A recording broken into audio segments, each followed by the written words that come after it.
안녕하세요. 저는 언어심리임상센터 원주 소속 언어재활사 송현진. 이화여자대학교 대학원 언어병리학과 석사과정생 곽규정입니다. 네, 만나서 반갑습니다. 여기 있는 선생님들 대부분이 지금 4학년이시죠? 네. 혹시 2, 3학년 선생님들 계세요? 선생님들이 지금 몇 학년이에요? 2학년. 와, 2학년도 온 거예요? 기특한데요? 네, 미리 준비하는 자세 아주 좋습니다. 자, 그럼 특강 시작해보도록 할게요. 먼저 저희 소개를 좀 자세히 하기에 앞서서 여러분들에게 몇 가지 질문을 좀 던져보려고 해요. 자, 여러분은 왜 언어치료 청각재활학과에 왔나요? 다양한 이유가 있을 것 같은데요. 자, 한번 손 들어봐 주세요. 언어재활사 또는 청능사가 되고 싶어서 오신 분. 손.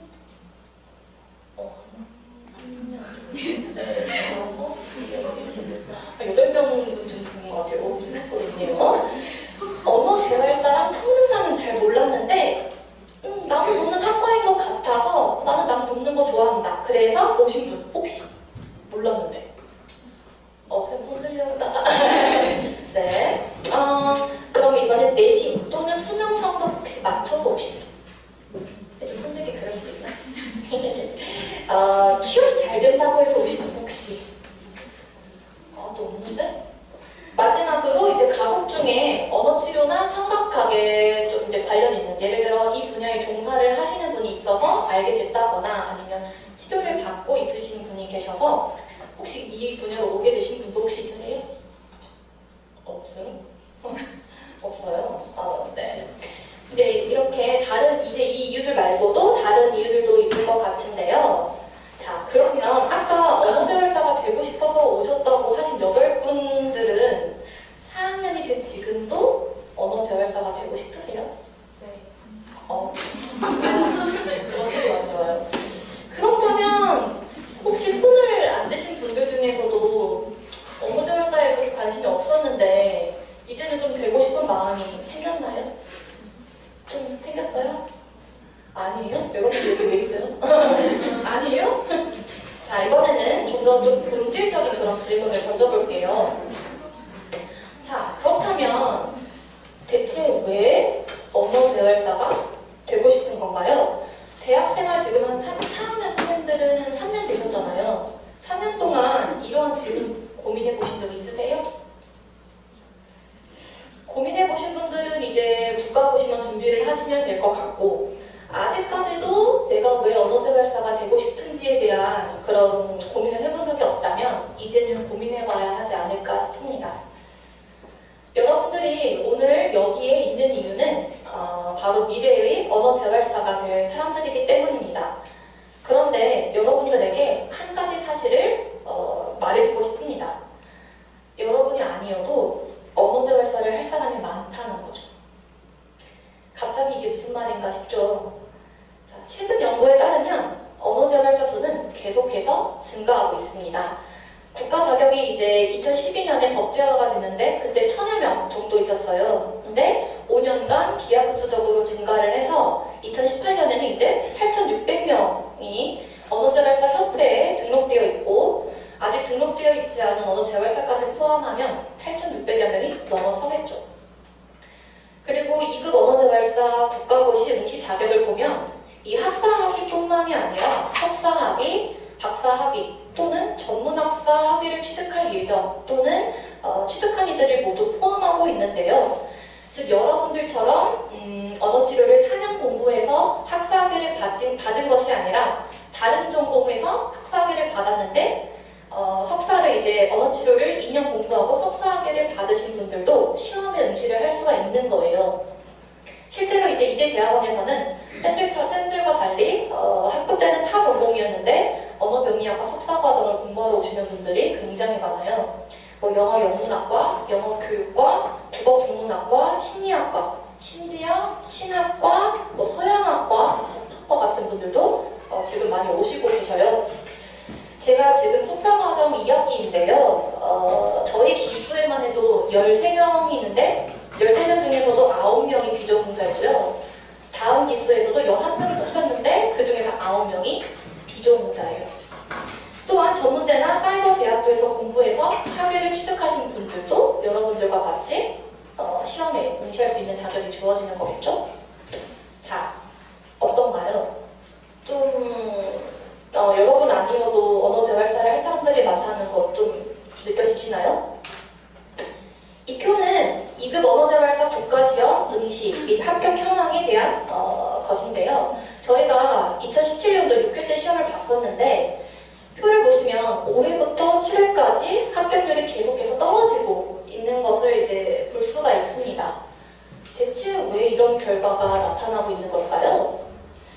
가면 갈수록 시험 문제가 어려워져서 그런 걸까요? 아니면 응시하는 선생님들이 공부를 안 해서 그런 걸까요?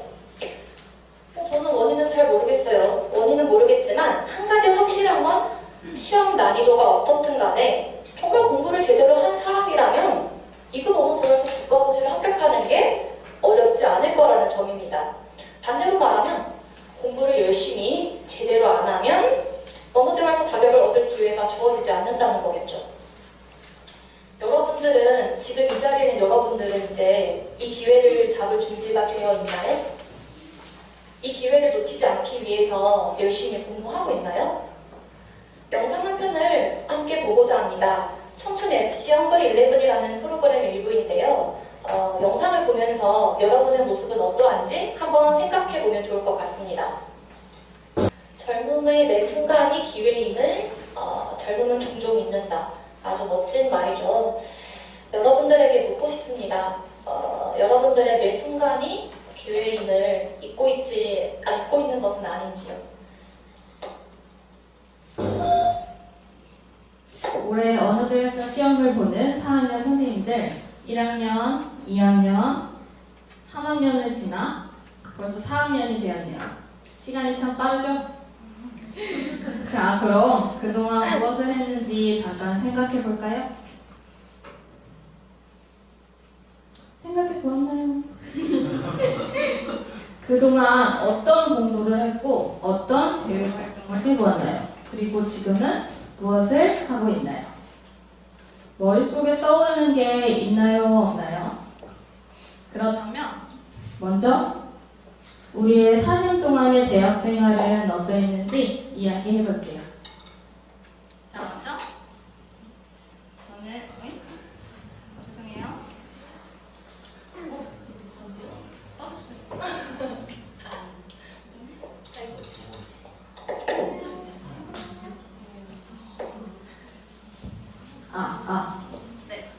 자, 먼저 저는 송현진이고요.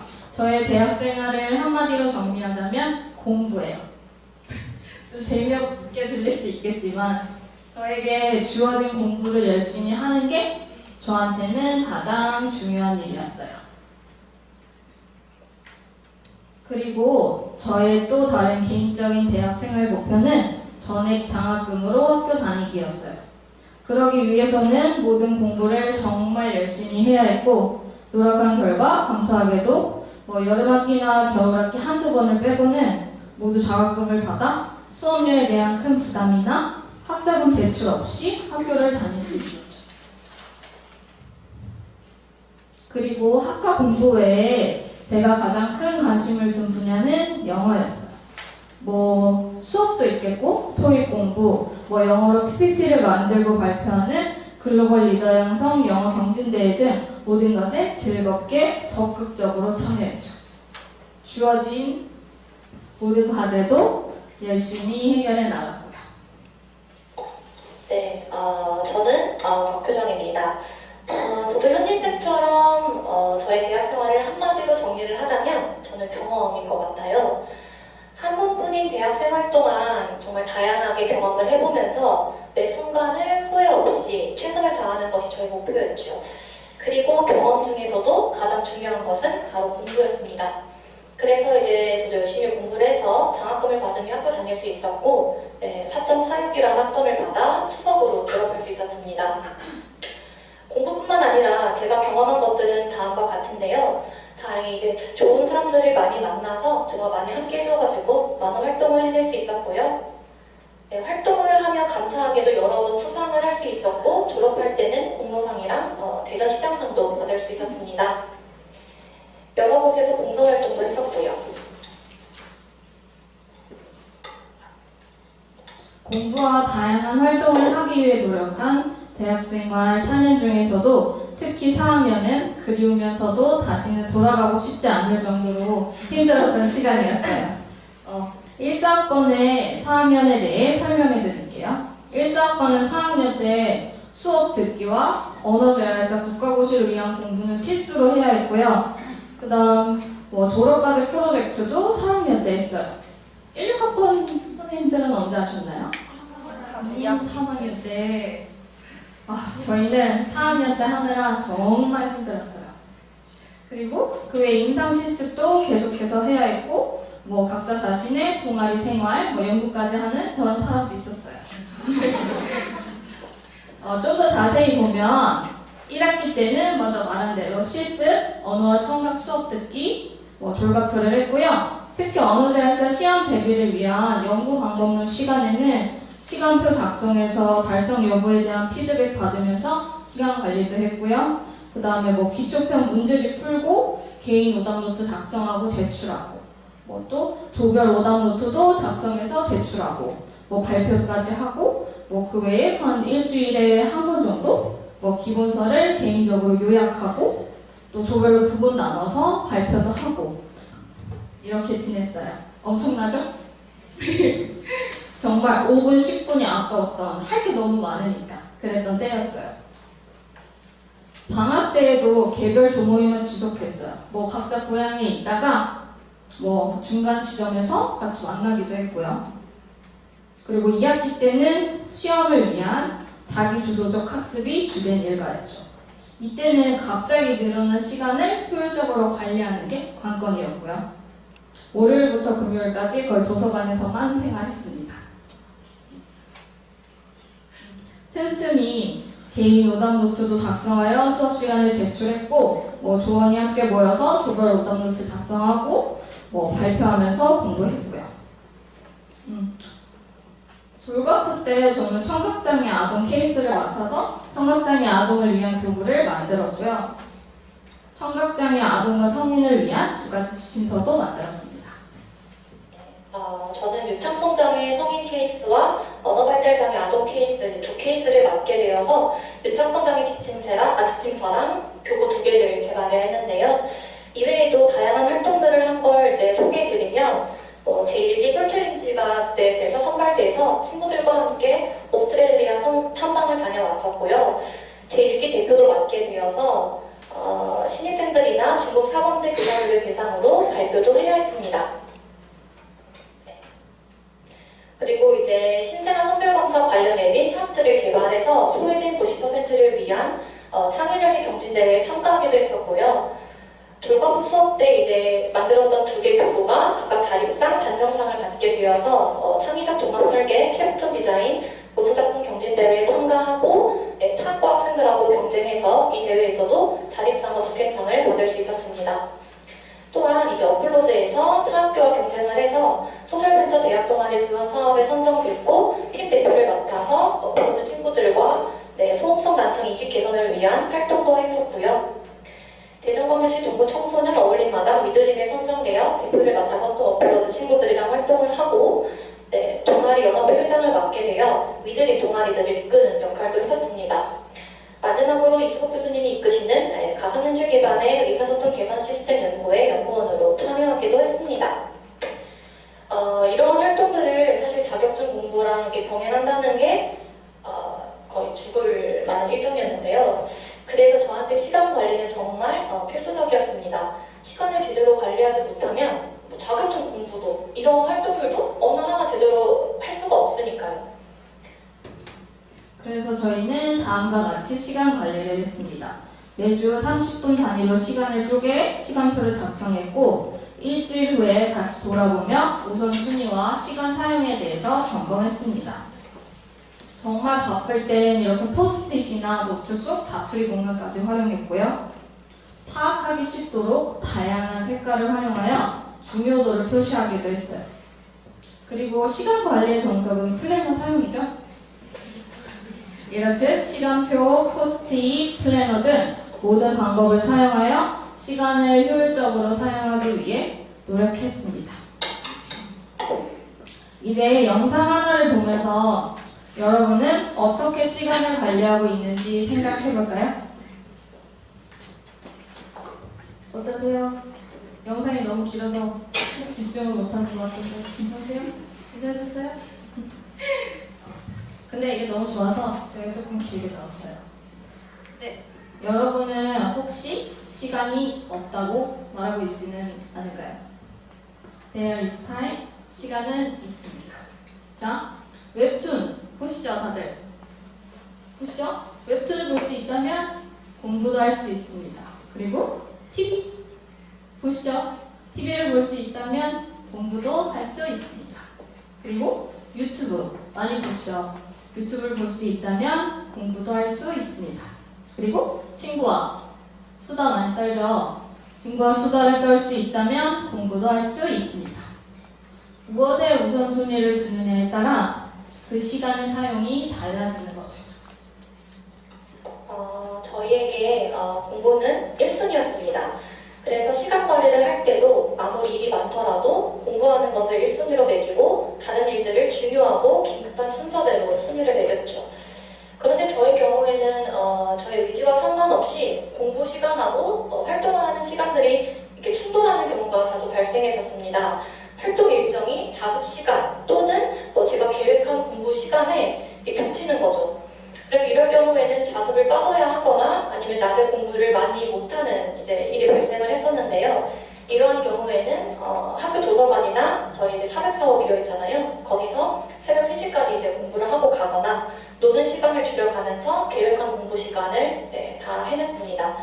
즉 잠자는 것을 노는 것을 이제 공부하는 것보다 순위를 미룬 거죠. 물론 그렇다고 해서 놀지 않은 건 아니에요. 노는 것을 우선순위로 둬도 될 때는 열심히 놀았습니다. 자, 그럼 여러분은 어떻게 시간 관리를 하고 계신가요? 여러분에게 공부는 몇 순위인가요? 여러분은 그럼 무엇을 위해 시간을 관리해야 할까요? 네, 다양한 이유가 있겠지만 지금 가장 큰 이유는 바로 12월에 있을 언어재활사 시험이죠. 자, 지피지기 100점 백승 많이 들어보셨죠? 무슨 뜻이죠?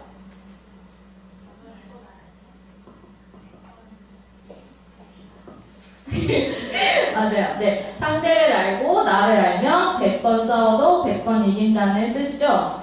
우리의 상대는 누구죠? 언어재활사 국가고시. 그렇죠? 시험에 대해서 한번 알아볼까요?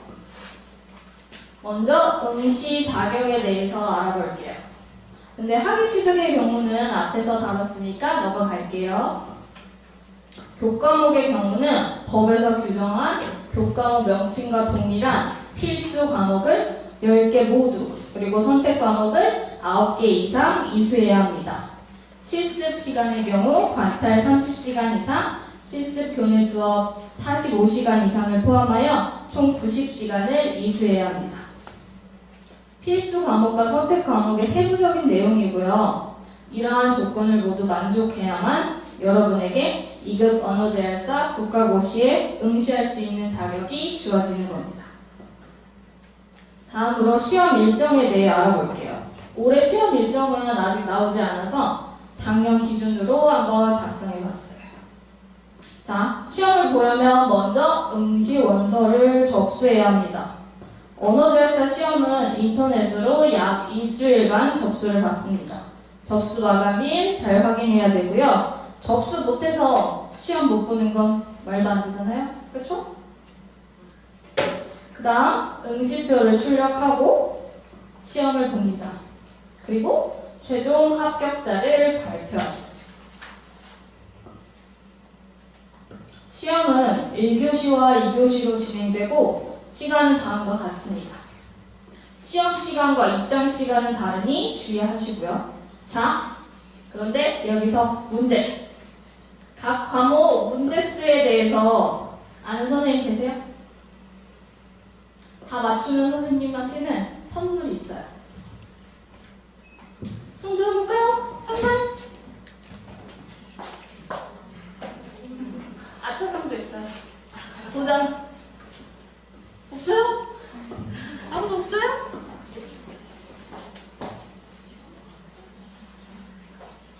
말해보실 분. 진짜 어려워.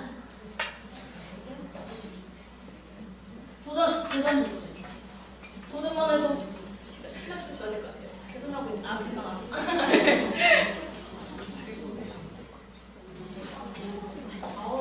지금도 나쁘 지금. 얘기, 도전. 네. 25, 35, 25, 35, 35. 20. 잠깐만. 25, 35. 잠깐만, 다시. 아, 25, 30, 25요. 25, 30, 25. 25, 30. 35, 30. 아까워. 아까워요? 네, 아까워요. 아까운데? 이거? 네. 왼쪽? 아, 잠깐. 몇 학년이죠? 2학년 뭐예요? 2학년이네. 얼추 맞았어요, 얼추. 맞아요. 아까워요. 학급이 별로예요? 괜찮아. 30, 25, 25, 35, 35. 오, 좋다. 4학년이죠. 이름이 뭐예요? 이름. 아유, 가져가세요. 아, 정확한데? 이거 중요한 문제예요.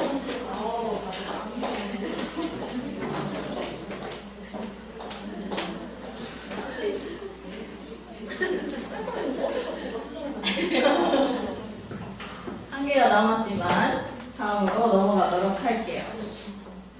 네, 답을 한번 확인해 볼까요? 신경언어장애 30문제, 유창성 장애 25문제, 음성장애 25문제. 그래서 1교시는 총 80문제고요. 80문제를 75분 내에 풀고 다음 마킹 확인까지 진행해야 합니다. 그리고 2교시는 언어발달장애 35문제, 교문문장애 35문제로 총 70문제를 65분 이내에 풀고 다 마킹하고 확인까지 진행하셔야 합니다. 그럼 1분에 한 문제를 풀게 되면 다 못 풀겠죠? 더 빨리 풀어야 되는 거죠? 자, 그렇다면 합격 기준은 어떻게 될까요? 1번 합격자 결정은 필기시험의 경우에는 전 과목 총점의 6할 이상, 각 과목 4할 이상을 득점한 자를 합격자로 합니다. 여기서 물어볼까요? 아, 6할, 6할이 얼마큼? 60. 손 들고 누구? 6할? 어디 정해? 6할? 아니 그냥 6할이 뭐지? 간단하죠? 주고 싶어서 빨리 없어요? 6할 숫자가 얼마인지 네. 7%. 좀. 그렇게 말이 되잖아요. 네, 맞아요. 잘해. 몇 학년이에요? 3. 이름? 전날은.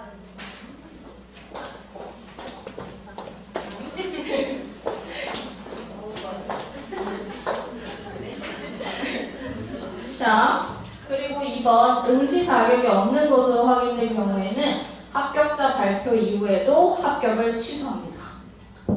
합격 이후 응시 자격이 안 돼서 합격이 취소되는 것만큼 어이없는 일이 없겠죠? 다들 미리 응시 자격 확인하시고요. 그리고 이제 배점 및 꽈락도 있어요. 점수를 확인해 보면 신경 언어장애는 총 30문제 중에 12문제 미만을 맞으면 꽈락이에요. 떨어집니다. 그리고 유창성 장애와 음성 장애는 각각 25문제 중에 10문제 미만일 경우에 꽈락입니다. 그리고 언어 발달 장애와 조음 의문 장애는 각각 35문제 중에 14문제 미만을 맞을 경우 꽈락입니다. 그리고 각 과목만 기준이 있는 게 아니라 총점 전체에서 90문제 미만을 맞을 경우에도 불합격입니다. 자, 그리고 마지막 준비물입니다. 네, 지금 우성우성. 먼저 응시 수수료가 14만 원이에요. 비싸죠? 그리고 심지어 비슷한 다른 분야들은 11만 원, 9만 원 이 정도인데 유난히 비싸요. 근데 갑자기 시험 볼 때가 돼서 나가면 엄청 큰 지출이죠? 그러니까 미리미리 이것도 준비해 주시고요. 그리고 그 외에 응시표, 신분증, 필기 도구를 지참해야 하고요. 컴퓨터용 흑색 수성 사인펜은 지급해 준다고 합니다. 네, 이제 시험에 대해서 알았으면 이제는 이걸 어떻게 준비할 거냐, 어떻게 공부할 거냐에 대해서 알아야겠죠? 저희가 공부한 방법을 정리하면 다음과 같습니다. 굉장히 심플하게 정리를 해봤는데요. 기본서를 읽으면서, 기본서는 뒤에서 저희가 추천을 해드릴 건데, 기본서를 읽으면서 개념 이해를 무조건 하셔야 됩니다. 암기가 바로 하는 게 아니라 이해를 한 다음에 하셔야 돼요. 이해를 하고 자신만의 방식으로 이제 이 개념 이해한 개념을 정리를 하는 거예요. 그 다음에 이 정리를 하면서 그때 암기를 하시는 거죠. 이 암기도 억지로 하실 필요가 없고 자주 보면서 반복하면서 암기를 하시는 겁니다. 그리고 이제 기초편 이런 문제집을 통해서 이해 및 암기한 개념을 적용을 해보면서 이때 부족한 개념은 다시 기본서를 살펴보고 기본서만으로 이제 좀 부족할 때가 있어요. 이럴 경우에는 참고서를 통해서 보충을 했습니다. 그리고 이제 5대 과목 모두 다 이렇게 반복해서 저희는 공부를 했는데요. 그렇다면 어떻게 5대 장애 과목을 이 과정에 맞춰 공부를 했는지 자세히 설명하도록 하겠습니다. 첫 번째, 신경언어장입니다. 이거는 신경언어장의 출제 영역인데요. 언어와 말과 이제 관련된 저희가 신경계, 가장 기본이 되는 해부 및 생리, 그리고 병리적인 면에서 얼마나 이제 알고 있는가를 묻고 있고요. 그리고 이제 병리적인 면이 있으니까 나타나는 실어증, 말운동장애, 신경인지 의사소통장애, 이제 이런 것들을 이제 알고 무엇인지 알고 평가하는 방법, 진단, 그리고 치료 방법에 대해서 여러분들이 이해하고 있는가를 이제 묻습니다. 이제 여러분들 지금 신경언어 들으신 분들은 다 이 책을 쓰셨을 건데요. 아마 해부생님도 저 책을 썼을 것 같아요. 기본서는 그래서 신경언어 장애 책을 보시면 되고 참고서는 언어기관의 해부와 생리책을 참고하시면 됩니다. 기본서를 읽을 때는 이렇게 목차를 통해서 큰 흐름을 이제 파악을 했는데요. 앞서 보여드렸던 출제 영역에 따라서 확인을 해보면 1번 신경, 말, 언어 관련 해부 생리및 병리에 해당하는 부분은 이제 제가 생각했을 때는 이 부분이었고요.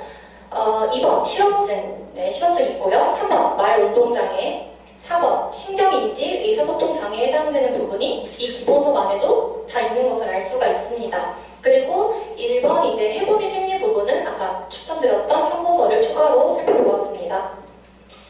기본서는 이제 반복해서 읽고 자기가 밑줄을 긋는 분들이 있을 텐데 저희 같은 경우에는 밑줄을 그을 때는 샤프나 연한색 그 형광펜 같은 것에서 또다시 읽을 때는 이제 진한색 정말 정석 같은 얘기인데 연한 펜으로 필기를 하고 반복할 때는 이제 진한색 펜을 사용했고요. 그리고 이게 좀 투명하긴 한데 숫자, 예를 들어서 종류를 치면 종류가 3가지 있다 그러면 1번, 2번, 3번 잘 볼 수 있도록 숫자도 이렇게 붙여주고 그리고 동그라미, 별, 화살표와 같은 기호로 이렇게 자기만이 볼 수 있도록 체크를 해놔서 반복해서 읽을 때 이 부분을 좀 더 주의 깊게 보았습니다. 그리고 지금 이 부분은 이제 신경언어장애 책에서 빈 공간인데요. 이건 뭐냐? 문제집을 풀거나 아니면은 이제 어쩌다 참고서를 살펴보았을 때 기본서에 없는 내용들이 있어요. 근데 그런 것들도 시험에 나올 수가 있거든요.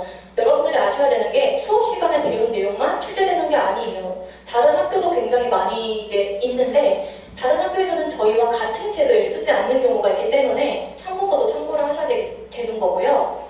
그리고 그런 개념들이 기본서에 없다면 이렇게 빈 공간에 저희 같은 경우에는 내용을 이렇게 기입을 해둬서 반복해서 읽을 때 참고해뒀었습니다.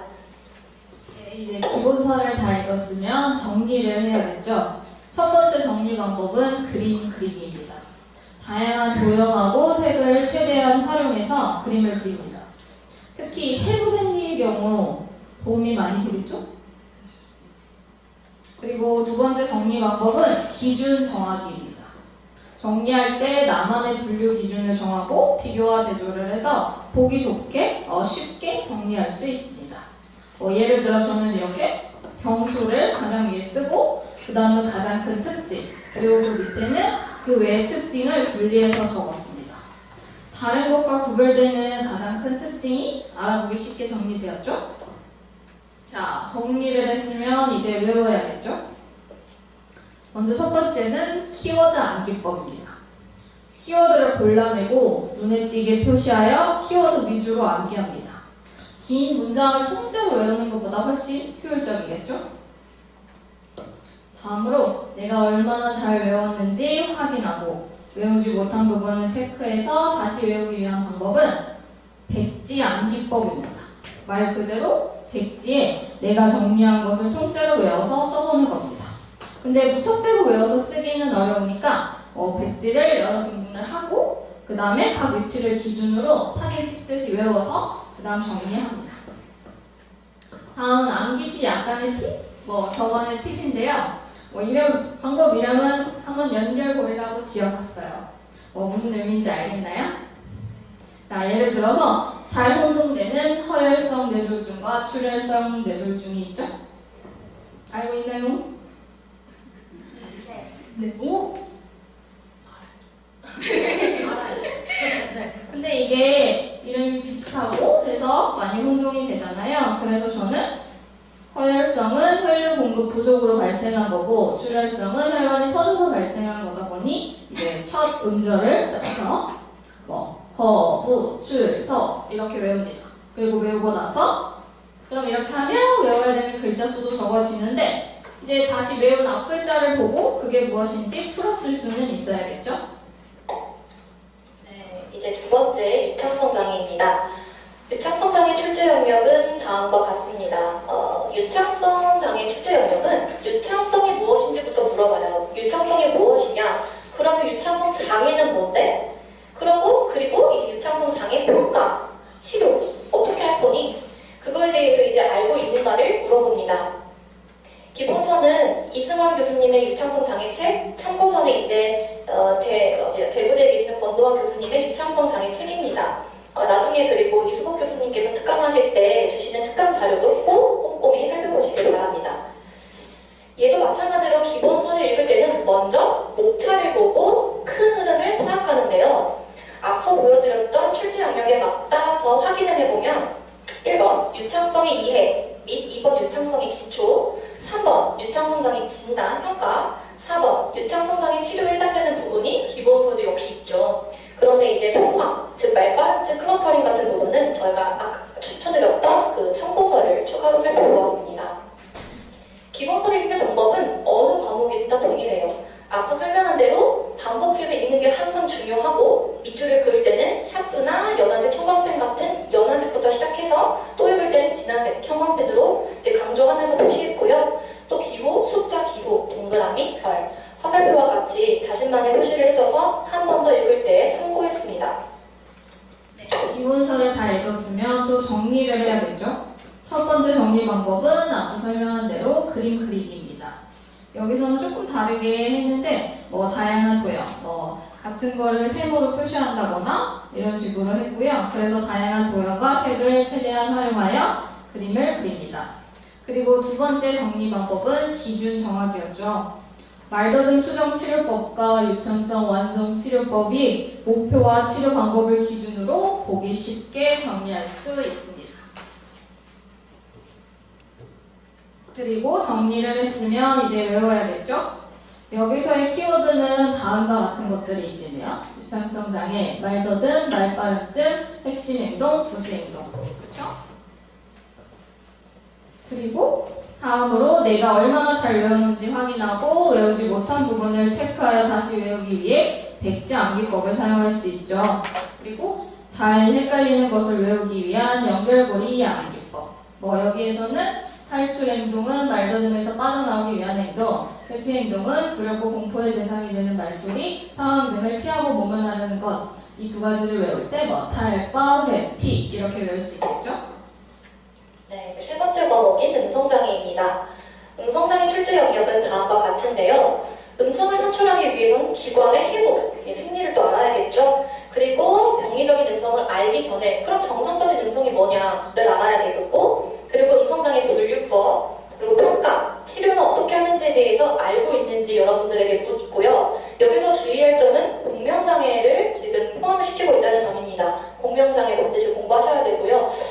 기억상으로 3문제 정도 나왔던 것 같아요. 공부 열심히 하시고요. 네, 기본서는 이제 음성장애 이론과 실제책을 썼고, 참고서는 음성과 음성치료, 말소리 이해하는 책을 저는 참고를 했습니다. 그리고 나중에 유현재 교수님이 특강하실 때 주시는 특강 자료도 꼭 살펴보시길 바랍니다. 기본서를 읽을 때 또 목차를 이제 읽으면서 큰 흐름을 파악했는데요. 앞서 보여드렸던 출제 영역에 맞게 이제 확인을 해보면 1번 음성 산출 기관이랑 정상 음성이 뭐냐에 해당하는 부분 체크해봤고요. 3번 음성 평가 진단 어떻게 할 거냐. 2번 그리고 4번은 이제 겹쳐있어요. 이 책은 같이 있기 때문에 음성장애 분류, 음성 치료가 어떻게 하는지에 해당되는 부분이 또 기본서에 있는 것을 알 수 있습니다.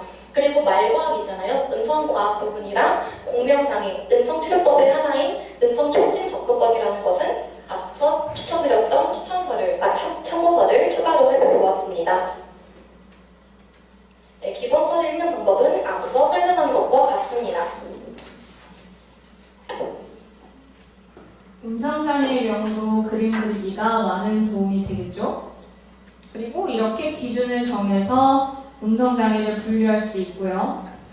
키워드 위주로 외우고 백지에 내가 정리한 것을 통째로 외워서 써봅니다. 잘 안 외워질 때는 연결고리로 외웁니다.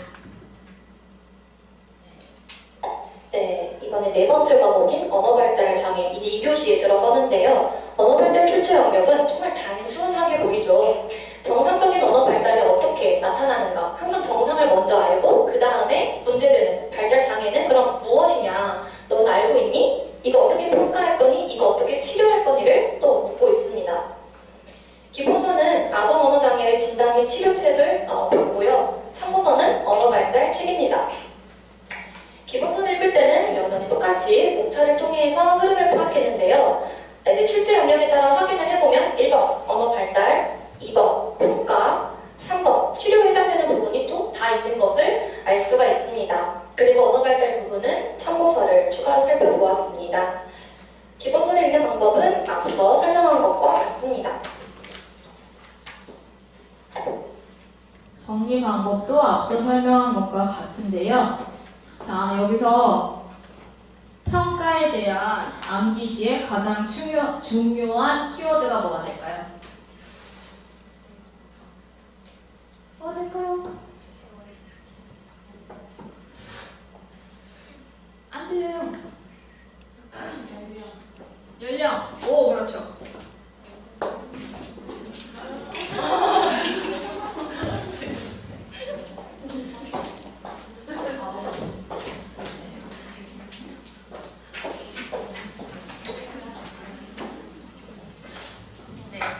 저 친구가 말한 대로 검사 대상의 연령이 되겠죠? 그래서 이렇게 굵게 표시해서 키워드 위주로 암기하고요.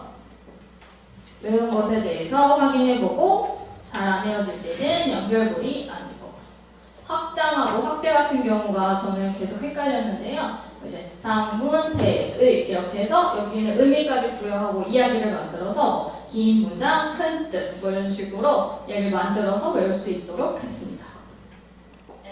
마지막 과목인 조호 문장입니다.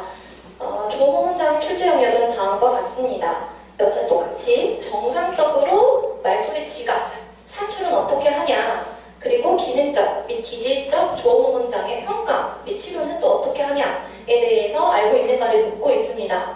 아까 음성장애에서는 공명장애가 이제 추가되는 거를 여러분들께 말씀드렸는데요. 음성장애에서는 청각장애가 나온다는 점을 꼭 명심하시길 바랍니다. 그래서 기본서는 말소리 장애책, 참고서는 청각학 결혼책입니다.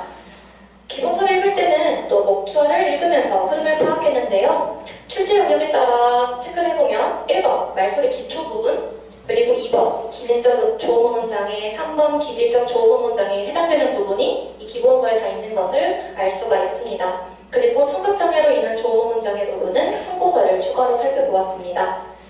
네, 기본서를 읽는 방법은 앞서 설명한 것과 같습니다. 네, 정리 및 암기 방법도 앞서 설명한 것과 같습니다.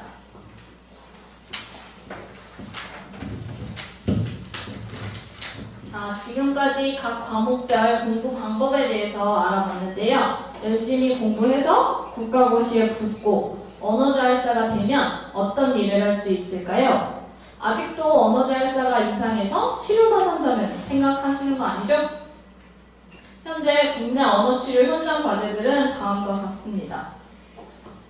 다문화가정 아동의 언어지도 지원도 있겠고요. 학교 언어치료사 제도의 확립, 교구 및 교재 개발과 경사도구 개발도 있겠고, 다양한 의사소통 장애를 예방하기 위한 홍보 및 교육 시스템 개발도 있겠고, 급증하는 노인 의사소통 장애인을 위한 치료 서비스 지원, 영유아 고유형군의 조기 선별 평가 및 치료 프로그램의 개발도 있겠습니다. 그리고 관련 전문가 사이의 효율적인 정보 교환 서비스 시스템 개발과 같은 분야도 있을 수 있겠습니다. 즉, 이것들은 우리가 할 수 있고 앞으로 해야 하는 일입니다. 그렇다면 나는 이 중 무엇을 하고 싶고 할 수 있고 하게 될까요? 선생님들은 예비 언어재활사이며 언어재활사가 된 후에는 의사소통 장애인의 기본권과 존엄성을 옹호하고 능력을 증진시키기 위한 노력에 최선을 다하여야 합니다. 자, 그럼 마지막으로 예비 언어재활사로서 나에 대한 예의는 무엇인가에 대해 짧은 영상을 보며 생각해 볼까요? 이 영상 중에 남자분이 하시는 말 혹시 들었나요? 빠르게 지나가서 못 들었나요? 나는 더 잘할 수 있는 사람인데 내가 그만큼 노력하지 않음으로써 내 100%를 보여주지 못하는 건 나에 대한 예의가 아니다 라고 이야기하죠. 우리는 가장 기본적인 나에 대한 예의를 지키고 있나요? 노력하고 있나요? 이상으로 특강 마치겠습니다.